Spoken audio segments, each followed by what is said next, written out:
we are an emotionally responsive school, so that means that we have to deal with the students' emotions prior to the academics, because there's so many different situations going on with the students, domestic violence, death, the environment, the economy. So there are a lot of different issues that plays a part in a child's life, that they'll come into the school and they're not ready to be in the school.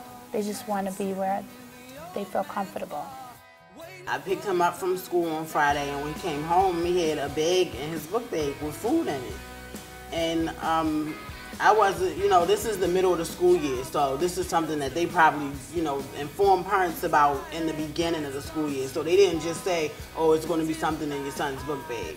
So I'm looking in the bag, and it's juices and fruit snacks and soup and everything. And I was like, well, what is this? And he was like, my teacher gave it to me. So when I came here on Monday, I was like, did you send this with everybody? And they were like, yeah, it's called Blessings in the Backpack. And we give it to the kids every Friday so they can have something to hold them over during the weekend. I was like, wow, that's great. First we thought it was some kind of scam or something. I didn't know what was going on. Right. You're really going to try to help us feed these kids? You don't even know these kids. What are you talking about? And so then he explained more about the program, and I said, are you serious? You want to help us feed the kids? You know how long we've been trying to feed these kids? And he talked about the program, and then when he came in, and the students, they spoke to him and they talked to him, and he spoke to us, and he even went to the supermarket.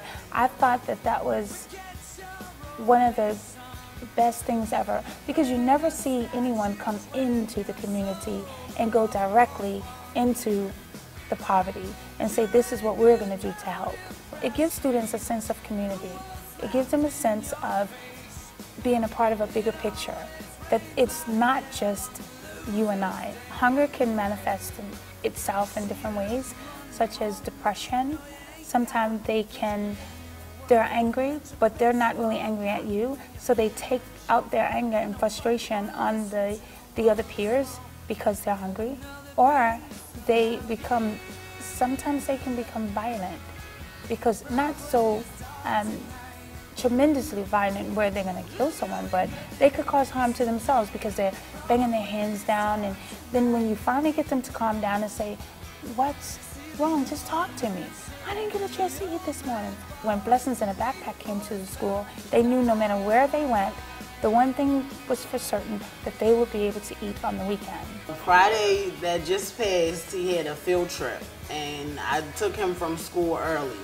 And he was like, Mommy, what about my food? We do home visits because sometimes the students aren't in school because they don't feel well, and we go into the homes, so we know they're not eating. So this Blessings in a Backpack is such an important program to our school that I don't know how we've done so long without it.